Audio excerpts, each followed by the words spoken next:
Hi everyone, welcome to this new episode of the Bold Enough podcast. And I am very excited to have Sunitha with me today as a guest.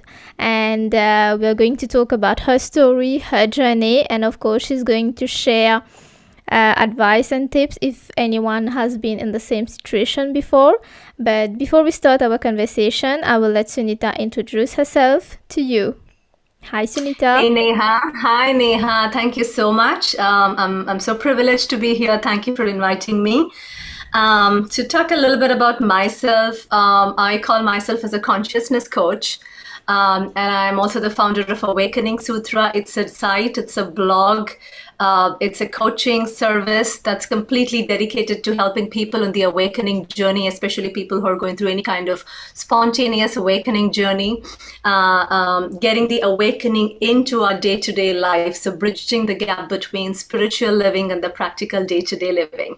That's my passion. I explore the potential of human consciousness, its evolution, how human consciousness works, and the consciousness, human psychology, spirituality, how they all finally come together.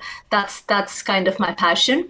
I'm also a certified meditation mindfulness teacher, integrative wellness and inner transformation life coach. I'm a positive psychology practitioner. So this is on what I do as more probably my passion and calling. And in my other roles, I'm a corporate technical leader. I'm still doing my day job, the 9 to 5 job. I'm also a multi pageant winner. I'm a singer and a mom and a wife. That's about me. Wow, that is amazing. You wear so many hats. And Yeah, probably. Yeah, a lot of roles, right? It's fun to experiment with different roles. yeah. And okay, so we are going to talk a bit more about what you do later on in the episode. But first, let's go back to some years where you were very successful academically, a state rank holder, highly accomplished corporate leader, which of course you're still right now. And but still you felt empty and unhappy inside. So many times when we see someone very successful, climbing the ladder of success, their achievement, their accomplishment, we tend to assume that they're very happy in their life, that they have all what they need. Sometimes people feel like, okay, why couldn't I be like them? Something like that. And it's an assumption that we make actually, but usually that's not true, because even people who are very well successful in their career path or anything, they are human beings just like you, just like me, just like everyone who is listening to us at the moment. And they do have their moments, they do feel empty and unhappy. And so many times we've seen even celebrities who fell into depression and everything. So, can you tell us a bit more about this phase of your life and what was your story back there? Yeah, so growing up, I was this a very high achiever, kind of a perfectionist. Probably it grew over the years.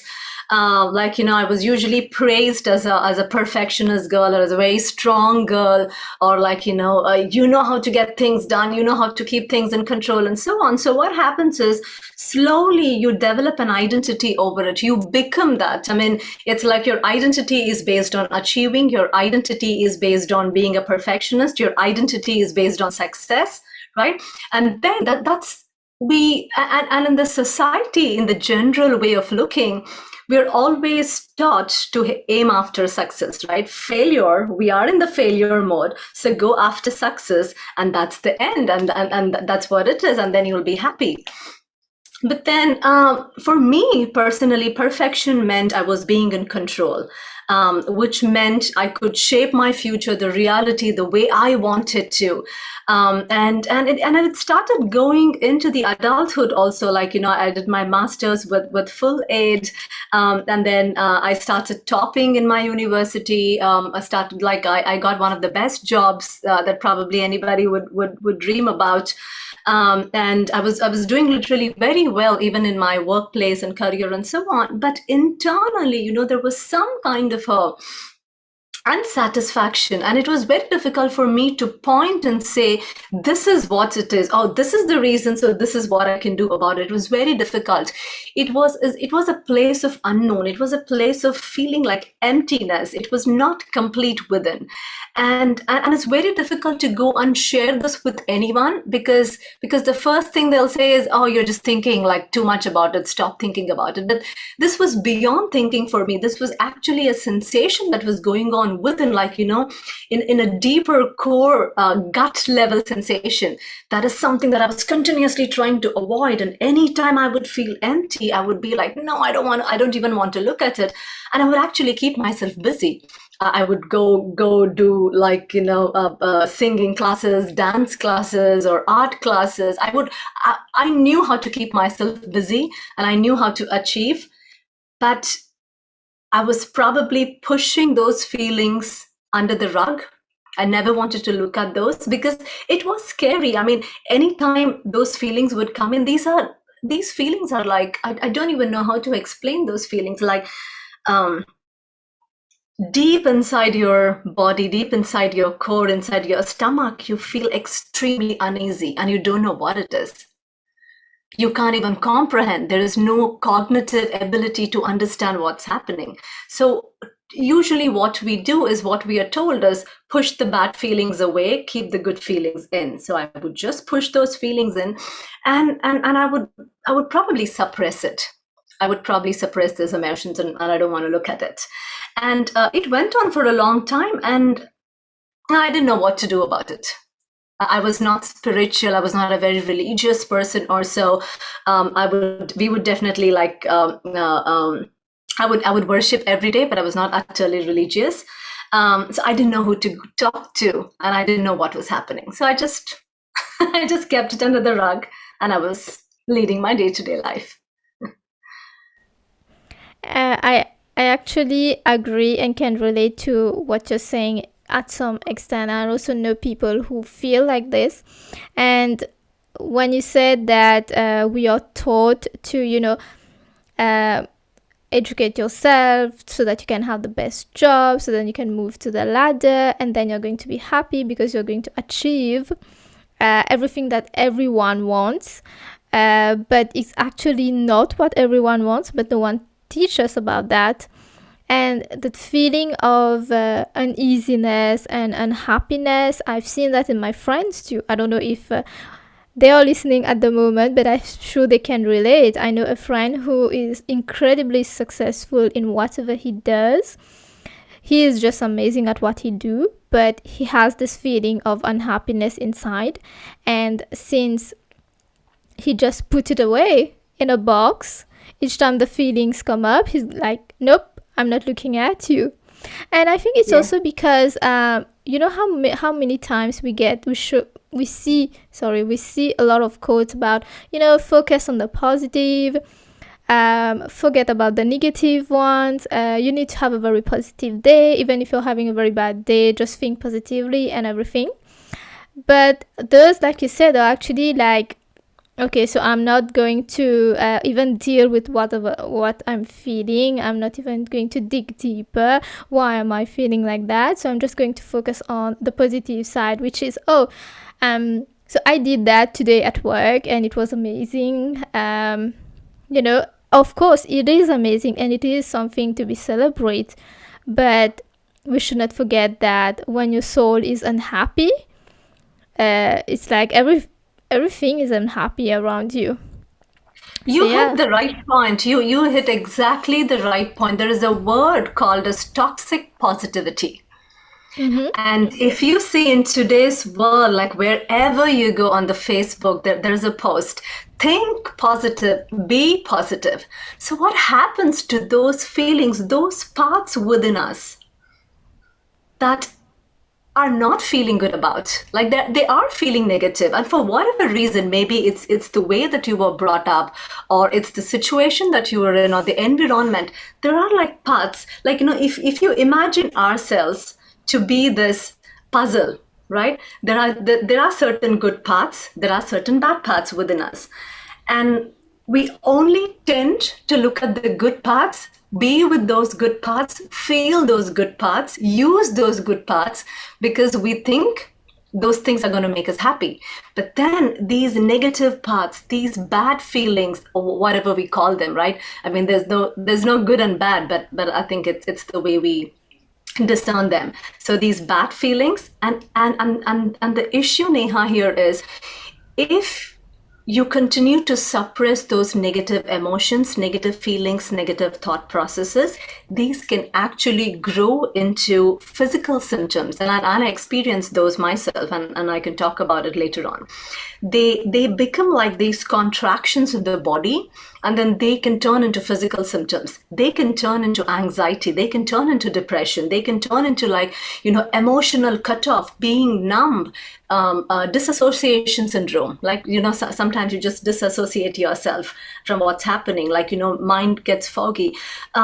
So now what we initially thought was a psychological problem starts becoming a physiological one, and you'll start feeling it, like, in your body. And I think you hit the right point about the toxic positivity thing. Yeah, that is so true. Also, when you're saying about the how it can turn into physical problems, like it could just be a simple thing. A simple headache can start with a simple headache, and you don't know why you're having your headaches, and then it's a migraine, and then it's I don't feel well. I can't be productive. I don't know what's going on, or it could be on your mood as well. Like you don't want to talk with anyone, and Yeah, you don't know why.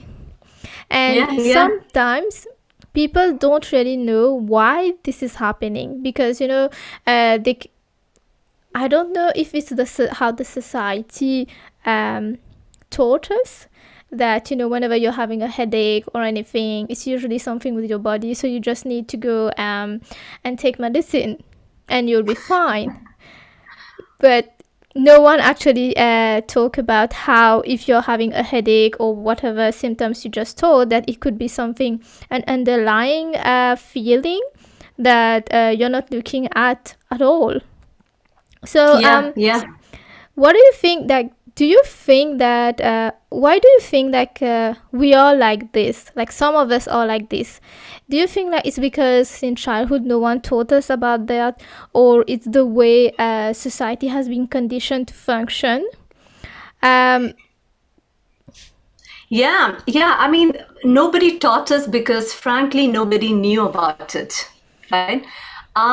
If I did not go through this, and I know we can talk about the trauma and so on, if I didn't really go through this, I didn't know how to tell people about this, how to even take care of my kids in a way that it's like, give them the option, give them the choices that they need to, and more like they talk about the conscious parenting, right? If I literally hadn't gone through whatever I went through in my life, I don't think I would have learned this myself.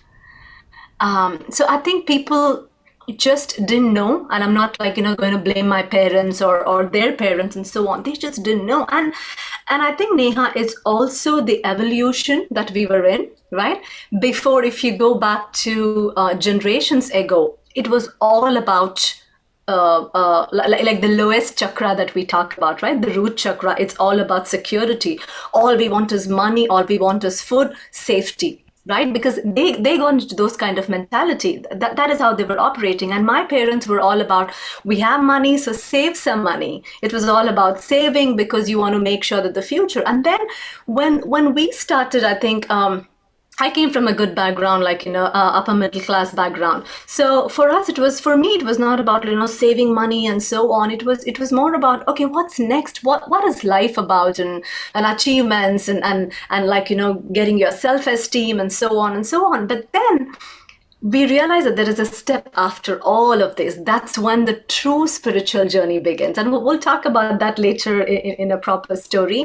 But I think that part, and I'm so glad we are talking about this at all ages right now. When I teach people today, I have youngsters who are going through these changes, who are beginning to question themselves. And I go through and I teach older people also. So it's I feel it's happening at a global level right now. Everybody is questioning. We are not looking outside for answers. We are told finally, and we agree 100% that we need the journey begins to happen from inside. From inside, starting from outside, go inside, then back again outside. And that's the cycle, right? And that's what is happening today. I truly believe the reason why we suffer is very simple, very simple. We either push things away, push feelings away, push experiences away, or we grasp things, we grasp experiences, we grasp feelings. Very simple at the core of it, and that is what an ego does. That's what the little me does. That's what the little self, the self with a small s, that is usually spoken about in the spiritual world. That's what it does. If you go back to any time in your life wherein you were elated, like really happy about everything, and then you wanted to hold on to that experience, or you're really sad, you wanted to push that experience. But then what happens is, on either side of the spectrum, when you're there, and if you try to hold on to that spectrum, and resisting is also a kind of holding on, right? Like you're resisting is kind of, I want to only be the good, I want like the positive thinking, I only want to think positive, which means you're kind of resisting. So there is an identity that we will develop, and that's the ego identity. And we identify ourselves with the ego identity. And the ego identity can be extremely good. The ego identity can be extremely bad. It can go on all sides of the spectrum. That is the issue. That's all. It's a very simple issue. Push, pull. One of my teachers, Adya Shanti, he talks about when we are in the constant mode of no is pushing away, more, right? No, more. I don't want something that's no. I want more of something that's grasping. We're actually no more, right? When we say no more, we are dead. Like we are not awake. We are not living life, right? When you're in the constant chase of no more, we're actually no more. And that was a beautiful thing. Like I just wanted to say about about that teaching, and that's the simple answer why we suffer. That is actually beautiful how you put it. And I agree when you said that our parents or our grandparents and the past generation, they did not know about it. So maybe that's why they did not teach us about it. But now that we know about it, I feel like we need to talk about it more, to share our experiences, to share not only what's going great, but what happened to us, the struggles, the failures, the trauma and everything. You know, the more we talk about it, the more people are also going to feel like, okay, so this is a normal thing as a human being, you know, to experience all of everything, not only the positive side, not only the happy things, but also the sorrows, the bad, the pain. And it's like a balance. And it's like you said, if we don't go through whatever we're feeling, for whatever that happened, so how can we actually feel the good part of it? So let's talk about I understood that you had an accidental error during a surgery, and this is where everything changed. How did you become bold enough to survive this trauma? What happened? What happened that, you know, you had this click and then you realized that, okay, this is what I'm meant to do now? Yeah, so we'll take back. This is more than 15, 16 years ago now, and I think that's when my whole journey began.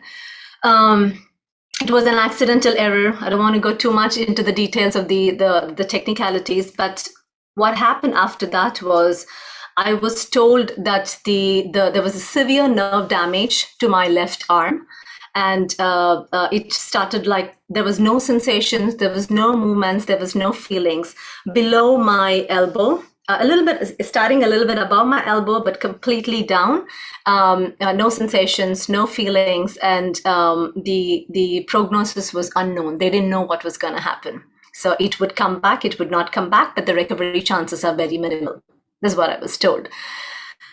And I vividly remember that day. And my feelings at that point of time was, first of all, it was rage, right? It's the anger. It's like, how could this suddenly happen to me? Like, what did I do to deserve this? Why did God do to me? Why did life do to me? You know, I think we all go through this. We become angry first, right?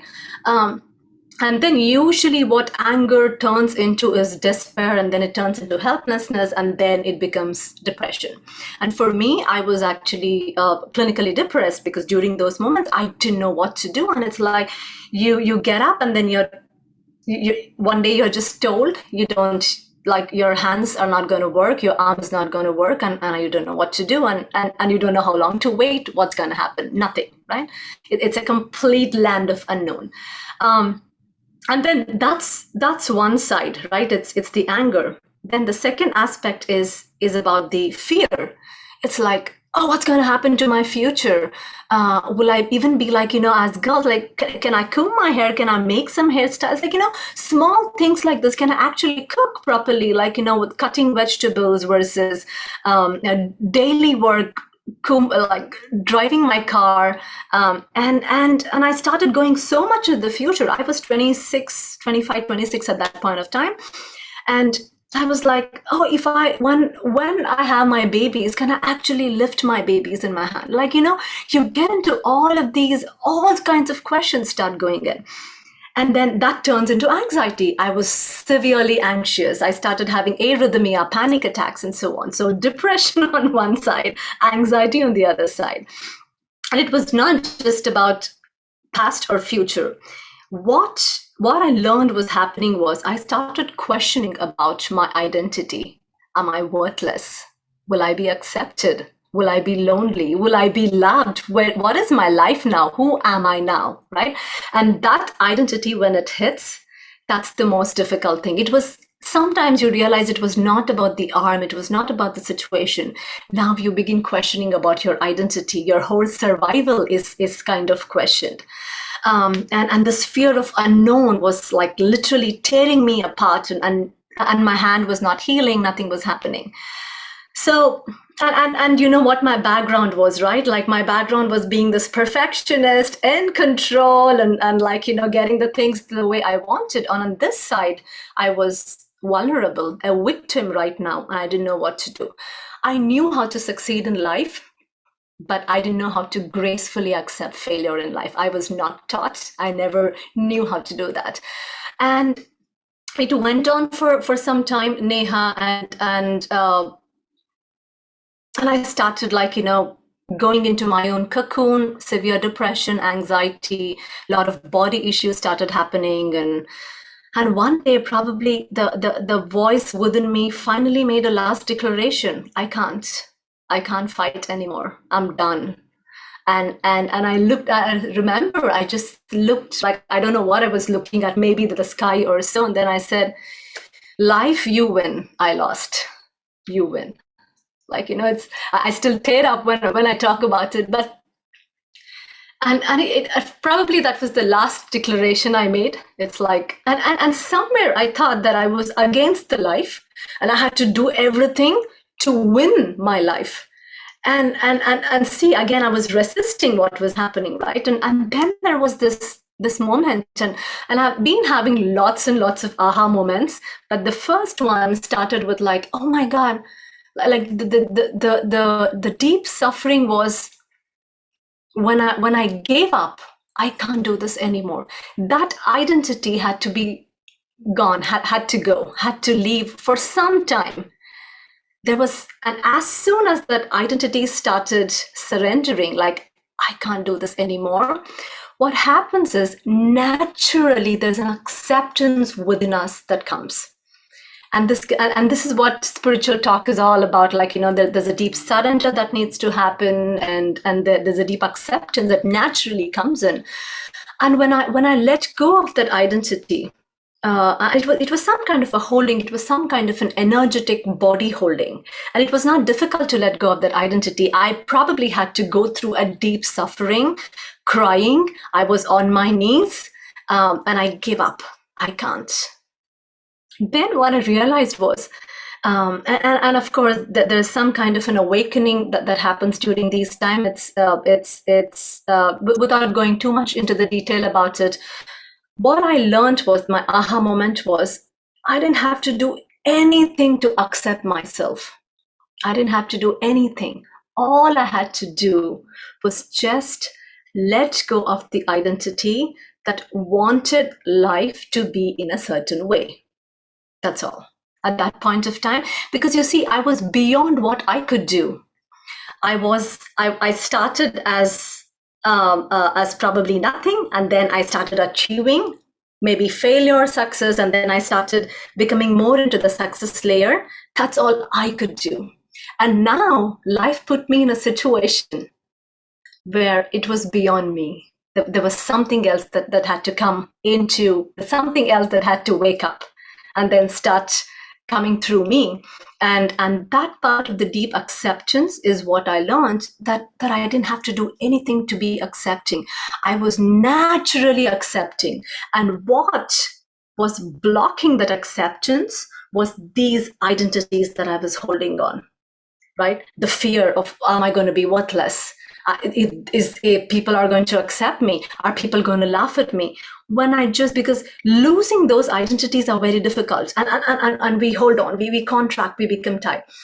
And sometimes in those moments of deep surrender where you can't do anything, there's nothing that I could do. I just surrender. I'm like, the surrender, if I had to give you what it said was, I don't care what happens. I don't care if the hand heals. I don't care if I'm happy or not in my life. I don't care if I'm accepted. I'm fine the way I am just this moment. It was just that one moment that I was fine. That's all it was. And then it was a very deep relaxation that I went through. And I can't even comprehend what it was, but at the end of a few minutes or a few hours, I don't even know. I don't even remember what happened. It was like, I'm fine. I'm really fine with it. I'm okay if my hand doesn't heal. It was just that shift, and usually what they talk about is the quantum shift that happens when you surrender. There's a quantum shift that happens. There's a deep acceptance. That I teach acceptance right now to the people that I work with, and it's a very radically different way of looking at acceptance. Rather than saying I will accept my negative things, I will accept.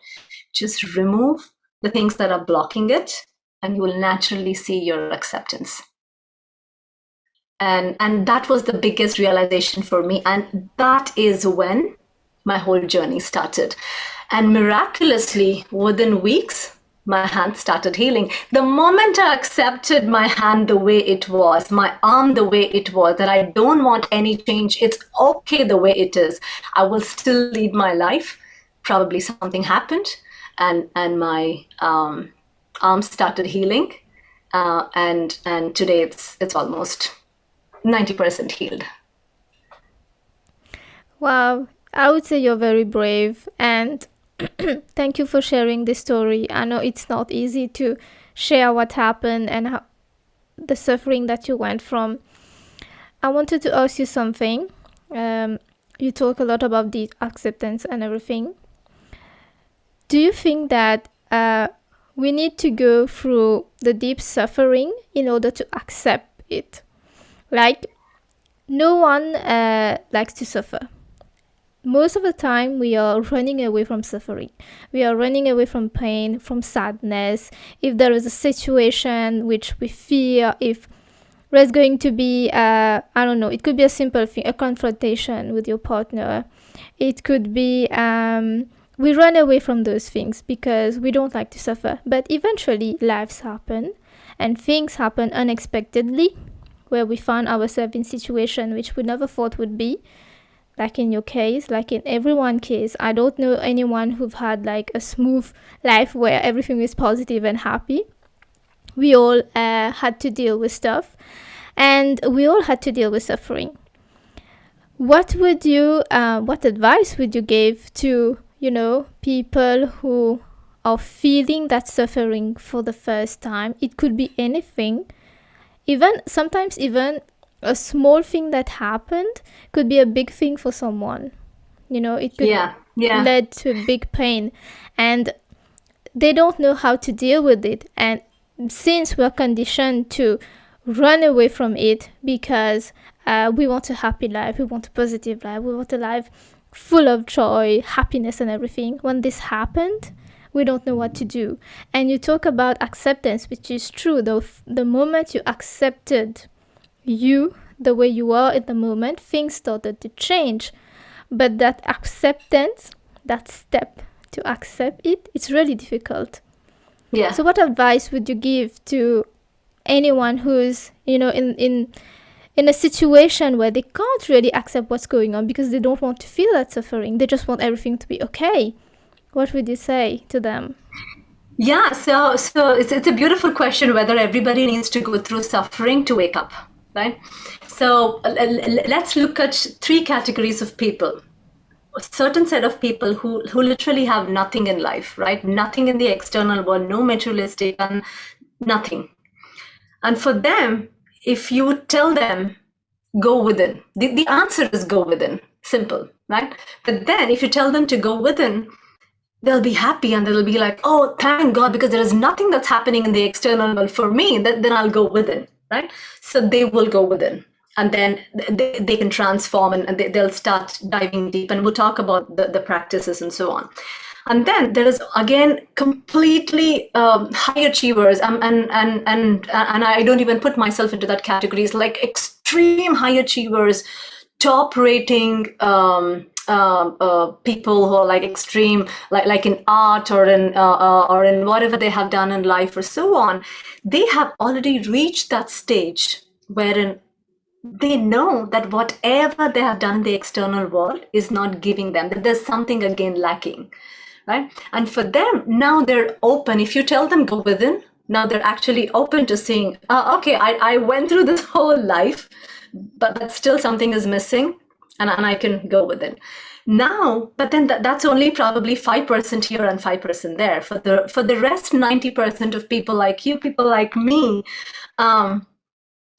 sometimes what happens is the world out there, right, is fine. It's beautiful. Things are happening. Of course, there are moments when we are sad, but then there are moments when we are happy and so on. And then we try to go look at those happy moments.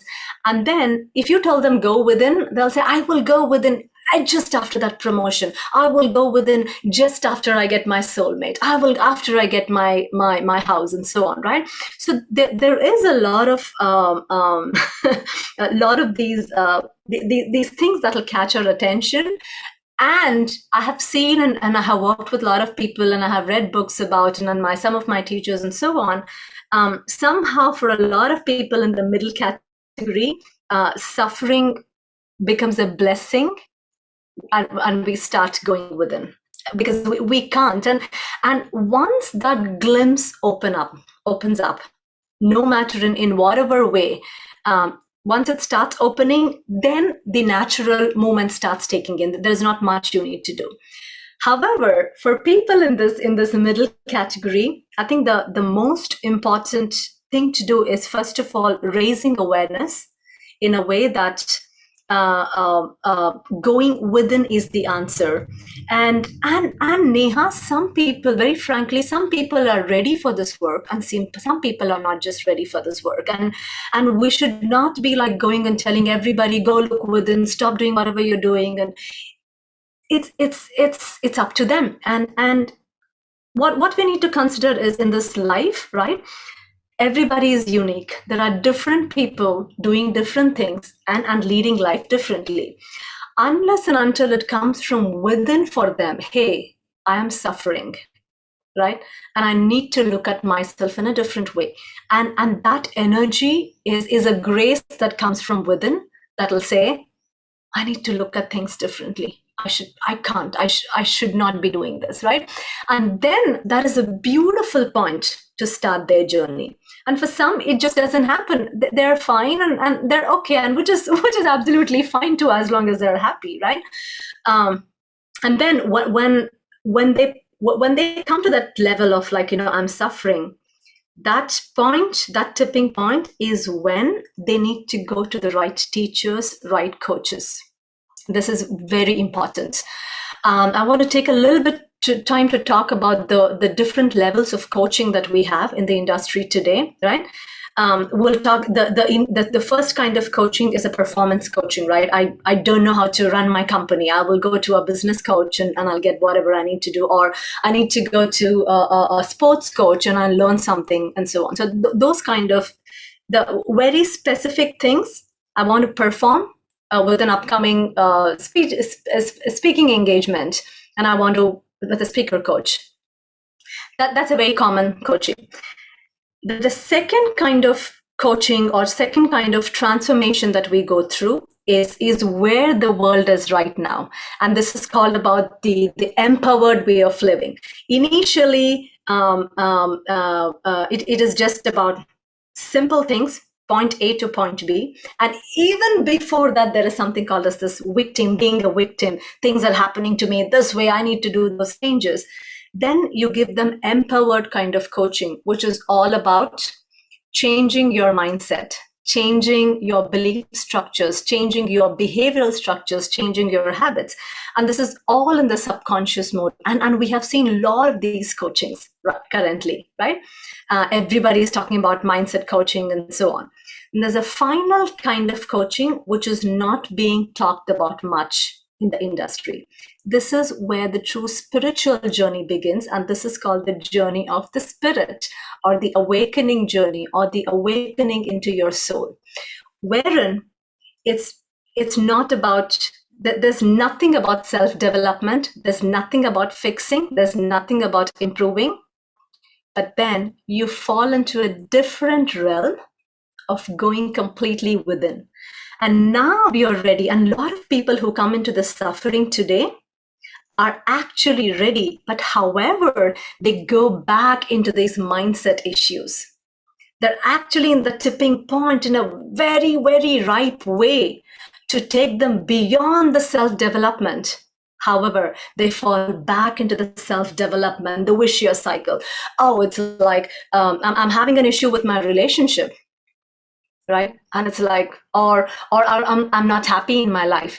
Instead of going to the next stage of diving deep within yourself into the soul, what we are told, oh, you're not happy because you need to clear certain blocks and go achieve certain things, or you need to find your passion, you need to find your calling. Right? I mean, we know it's and it's okay. It's okay to some extent to be there, but then people are just getting saturated in this whole thing, in this whole vicious cycle, and they are stuck after getting the right purpose. They're stuck after getting the right soulmate, like getting the right calling, right job, and that's where it is. And then people, when they're ready, they can fall back to the final path, which is the going within. And I teach a technique and how to get people to adopt this. I teach a method called as a reset, and RESET. And the first step in that reset. Sorry, do you have any questions? I wanted to pause a little bit and ask if you had any questions. Yeah, actually, when you said that when people are ready to move to the next stage, but eventually they fall back, I could relate to that because I did that too. And why, and I know a lot of people did that probably too. And when now I'm thinking why I did that or what happened that made me did that, do you think that it's because it's because that when we are at this point to move to the next stage, and then eventually we start feeling that next stage, and when you're in that next stage, you are in deep acceptance, everything is okay, everything is great, even if bad things are happening, you can deal with it with your feelings and everything. And since that point there is what can I say, no same suffering like it was before, because now you can actually deal with it. Do you Yeah. think that it's because of that people fall back? Because some people don't want to leave what they have in terms of the ladder of success, for example, the achievements, putting their energy there and Yeah. moving on because their passion is there too. So how can we balance that? Because You are. I can say I'm okay to say that it's fine, because sometimes I find it difficult to balance, because sometimes I have this drive, this passion for what I things that I really want to do in this life as a human being, but then I do want to move to the next stage too, and eventually I don't know how to divide my energy. So at some Yeah. point I have to make a choice. Either this day I'll give my energy the other part, and the next day I will try to balance it more, but I I don't feel like this is how it should be, you know? Yeah, yeah, it's you brought in such a beautiful. I mean, I went through that too, and that's why I'm able to talk about it, and I know exactly what happened with me, and I went through, and I'm sure a lot of people are going through this, and at some point they're like, you know what, I think it's time I move on. But then to go from there to there, it's we our psychology, right? We always look for answers, correct? We want to be in the known field. Oh, this is my passion, I want to do. And there's nothing wrong in going after your passion. It's fine. But then something else comes within you and then says, oh, you should not be doing this, but you should probably go into the next level. However, the thing about the next level, and this is the paradox, the thing about the next level is not to question or not to have any commentary on what you're doing. Right? So now, if you feel like, hey, I want to do this, like simple thing, I want to set up this company, right? Now, by default, if you want to set up the company and there's a desire to set up a company, you will invariably go and set up your company. You won't have this dualistic mind that will say, I should set up my company, or some other part will say, no, you should not set up, you should concentrate on your spiritual life, or whatever that nonsense that goes on in our mind, right?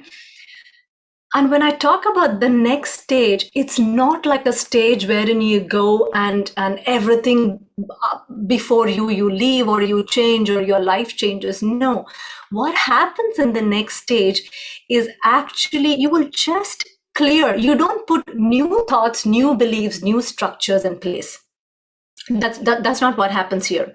All you're doing is you're removing things from you and becoming more comfortable being and embracing and operating in the unknown. And now what happens is, and again, this is a shift that happens. Neha, I can ask you a question. So many times you've decided, I want to do this in life, I want to do this, but then you don't know how to do, and then you just suddenly give up. And then an idea comes to you from nowhere, or the right time happens, right? So this one, you're going beyond your subconsciousness mind and you're falling into this place of unknown. We don't know what it is. But then ideas come into you, and then you meet the right person at the right time. It's not, and it just feels like life is happening in a flow. And it's not that externally everything will happen exactly the way you want it to happen. No bad things will happen, or so whatever we think from a psychology perspective, anything can happen. You just know how to handle. And the next stage is not something that you have to let go of everything that you're doing. It's just helps you clear some of the conditioning, deep conditioning, the wrong conditioning, because we can still have conditioning and operate very well, but it's just the wrong unnecessary conditioning that'll it's just an overactive mind, overactive emotions, overactive sensations that just automatically starts going away when you start seeing the truth within. That's why you don't have to do anything, and it's a very easy, simple way to do that. And then what happens, Neha, is once you go into that next level, you come back to your life and you start operating in a very, very productive way. After this happened, over the last 10 years, I started learning how to sing. I started going for classes, and I perform today, and I record my own singing videos and so on. I did 3 pageants. And I won in those 3 pageants. My career has really become like, I'm actually loving my job, and like I really enjoy my work, and career is taking on a full speed. Spending more time with my kids, being more present with them, being with the family. Like, we recently got a dog, and I never would have thought that I would have had the responsibility and the time to involve. So what happens is, this next stage, although I call it as a next stage, does not exclude anything that we are doing. And all you have to do is just have a taste of it. And once you have a taste of, or a glimpse of it, it'll automatically flow into everything. However, what happens is not what you want, but what happens is what you are uniquely made for. And that's the deepest thing. If you say, I want to do this, the question is, why do you want to do this? And if at any point of time, if the answer to that question is, because I want to be approved in the society, because I want my friends to look at me and say, oh, I have achieved something in my life. I'm doing it so that I could go put it on my social media, and then make everybody feel that, like, oh, okay, she's achieved something in life, or I'm recognized in life. Those things start to fall away. But you'll be happy that those things, because anyway, they were not in alignment. But then what starts happening is a completely different way, and there's no question about your next steps. It just happens. You don't know where you're going 5 years or 10 years down the line, but you just know what you need to do this moment, this moment, this moment, this moment. And that is what fulfillment is. You don't question, and there is no constant commentary that goes on. I should be doing this way, I should be doing that way. That slowly goes off. And there are techniques that I teach to go into that next level. And we don't have to be too spiritual to be doing this, or we don't have to be like in any religion to be doing that. We don't have to follow in any culture. It's just few simple steps that you can incorporate in your day-to-day living, and then you start having glimpses. The glimpses will keep increasing more and more by the day, by the years, by the months. And then you'll start operating completely differently. And once you understand the truth, you don't want to go and operate in the way you were operating before at all. You yourself will make that decision. Yes, I think you beautifully explained everything, and that is so true. We're going to take a small break right now. So far, it's been enriching conversation, and I'm loving what we're talking about, really. So stay tuned, everyone. We'll be right back up in some minutes.